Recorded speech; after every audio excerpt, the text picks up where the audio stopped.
আসসালামু আলাইকুম। জানিয়ে দেব আন্তর্জাতিক অঙ্গনের সবশেষ আপডেট গুরুত্বপূর্ণ সংবাদ। শুরুতেই সংবাদ শিরোনাম।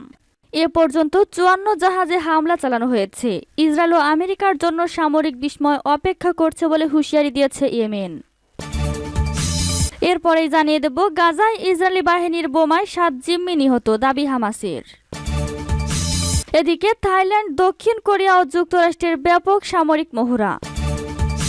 অন্যদিকে এই মুহূর্তে যুদ্ধ বন্ধ করতে হবে। ইসরায়েলি গণহত্যায় সবুজ সংকেত দিয়েছে আমেরিকা, বললেন ইলহান ওমর।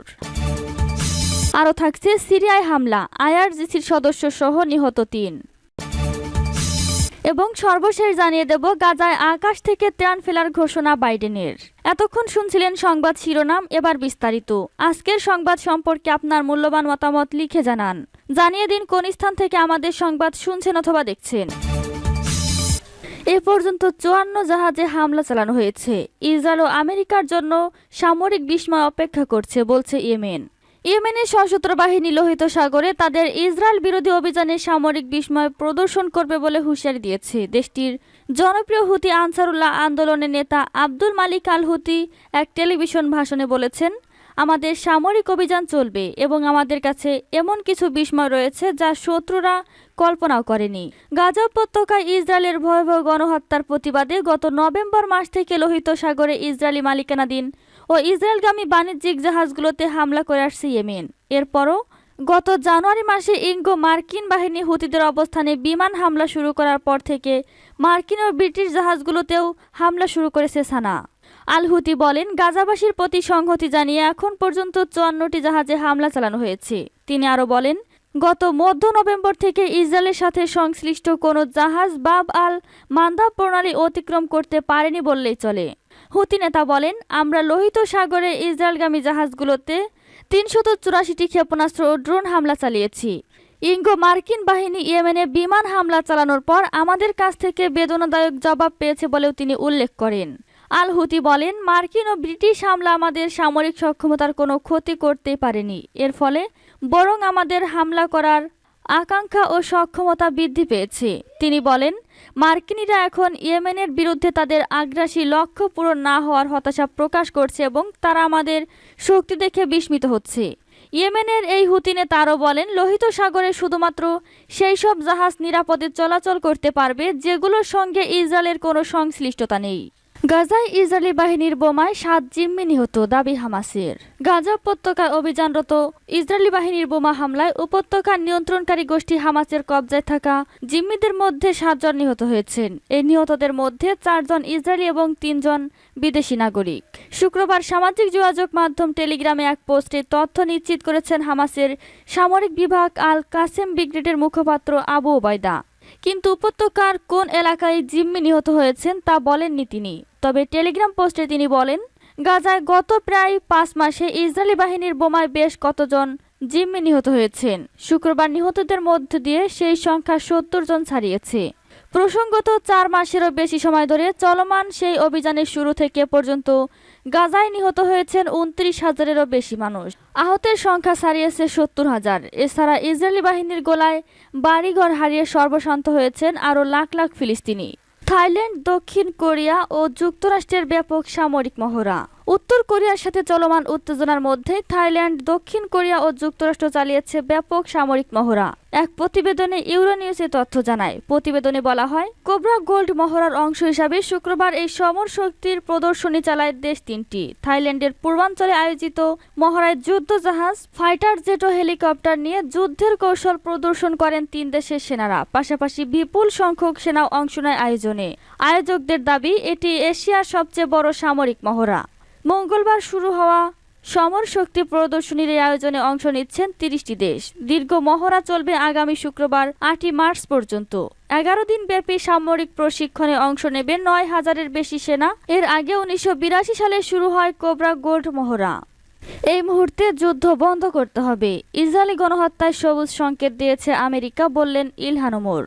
অবরুদ্ধ গাজা উপত্যকার ফিলিস্তিনি জনগণের উপর গণহত্যা চালাতে ইহুদিবাদী ইসরায়েলকে মার্কিন সরকার সবুজ সংকেত দিয়েছে বলে অভিযোগ করেছেন মার্কিন কংগ্রেস সদস্য ইলহান ওমর।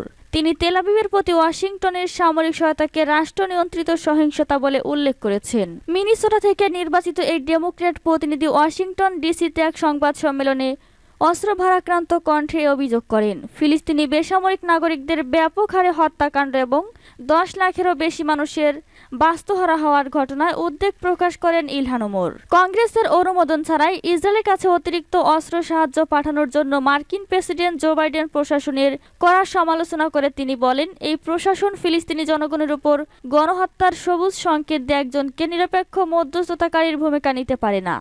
ইসরায়েলের অস্ত্র ভাণ্ডার সমৃদ্ধ করে দেওয়া কোনো পররাষ্ট্রনীতি নয়, এটি সেই সব নিরস্ত্র মানুষের বিরুদ্ধে রাষ্ট্র নিয়ন্ত্রিত সহিংসতা যারা শুধুমাত্র শান্তিতে বেঁচে থাকতে চায়। মার্কিন এই আইন প্রণেতা বলেন, আমরা যদি সত্যিকার অর্থে মানবতাকে রক্ষা করতে চাই, গাজার নিরপরাধ মানুষকে বাঁচাতে চাই, পণবন্দীদেরকে নিরাপদে ফিরিয়ে আনতে চাই এবং সর্বোপরি শান্তি প্রতিষ্ঠা করার আশা রাখি, তাহলে আমাদের এই মুহূর্তেই যুদ্ধ বন্ধ করতে হবে।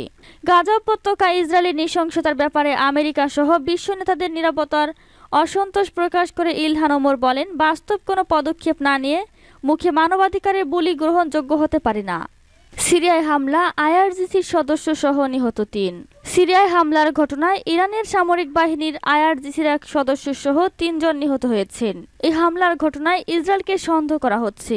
ইরনা নিউজের এক প্রতিবেদনে বলা হয়েছে, সিরিয়ার বন্দর থেকে বেনিয়াসে হামলার ঘটনায় আইআরজিসির যে সদস্য নিহত হয়েছে তার নাম রেজা জারেই।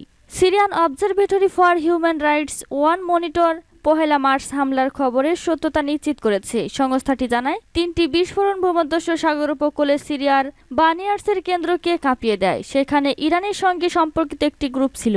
হামলার ঘটনায় একটি ভবন ধ্বংস হয়ে যায় এবং আইআরজিসির সদস্যদের সঙ্গে অন্য যে 2 জন ছিল তারা সিরিয়ান নন। অন্য একটি সূত্র জানিয়েছে, এই হামলায় বেশ কয়েকজন আহত হয়েছেন।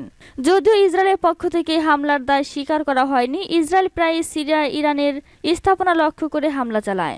এদিকে গাজায় খাবারের অপেক্ষায় থাকা ফিলিস্তিনিদের উপর ইসরায়েলি বাহিনীর গুলি চালানোর ঘটনায় নিহতের সংখ্যা বেড়ে 115 জনে দাঁড়িয়েছে। গত বৃহস্পতিবার এই হামলা চালানো হয়। জাতিসংঘের একটি দলও ঘটনায় নিহতের পাশাপাশি বহু আহতের প্রমাণ পেয়েছে। আল আউদা হাসপাতালের ভারপ্রাপ্ত পরিচালক জানিয়েছেন, গুলিতে আহতদের হাসপাতালটিতে নিয়ে আসা হয়েছে। গাজায় আকাশ থেকে ত্রাণ ফেলার ঘোষণা বাইডেনের। মার্কিন প্রেসিডেন্ট জো বাইডেন বলেছেন, যুক্তরাষ্ট্র গাজায় আকাশ থেকে ত্রাণ ফেলা শুরু করবে। শুক্রবার ত্রাণ বহরে হামলায় 100-এর বেশি ফিলিস্তিনি নিহত হওয়ার একদিন পর বাইডেন এই ঘোষণা দিয়েছেন। হোয়াইট হাউসে ইতালির প্রধানমন্ত্রীর সাথে বৈঠকের শুরুতে সাংবাদিকদের বাইডেন আরও বলেন, আমাদের আরও কিছু করা প্রয়োজন, যুক্তরাষ্ট্র আরও কিছু করবে। তিনি বলেন, আগামী কয়েকদিনের মধ্যে আমরা জর্ডান সহ আমাদের অন্য বন্ধুদের সাথে মিলিত হব এবং অতিরিক্ত খাদ্য সহ অন্যান্য ত্রাণ গাজায় ফেলা শুরু করব। উল্লেখ্য, গত 7 অক্টোবর ফিলিস্তিনি সংগঠন হামাস ইসরায়েলে হামলা চালানোর পর থেকে ভূখণ্ডটিতে তেল আবিব পাল্টা প্রতিশোধমূলক অভিযান শুরু করে। গাজায় এখন চলছে তীব্র মানবিক সংকট। এদিকে গাজায় যুদ্ধবিরতির আলোচনা অব্যাহত রয়েছে। বাইডেন আশা প্রকাশ করে বলেন, শিগগিরই পবিত্র রমজান মাসকে কেন্দ্র করে গাজায় 6 সপ্তাহের যুদ্ধবিরতি ঘোষণা করা হবে। কিন্তু যুদ্ধবিরতির আলোচনায় জটিলতা তৈরি হয়েছে বৃহস্পতিবারের ঘটনার কারণে। ওই দিন মরিয়া ফিলিস্তিনিরা ত্রাণ বহরের দিকে ছুটে যাওয়ার সময় ইসরায়েলি হামলায় 100-এর বেশি লোক নিহত হয়। এদিকে জাতিসংঘ সতর্ক করে বলেছে, গাজার দুর্ভিক্ষের দ্বারপ্রান্তে। হোয়াইট হাউসের জাতীয় নিরাপত্তা পরিষদের মুখপাত্র জন কির্বি জানান, গাজায় ক্রমবর্ধমান মানবিক বিপর্যয় সত্ত্বেও যুক্তরাষ্ট্র ইসরায়েলকে সামরিক সহায়তা প্রদান অব্যাহত রেখেছে।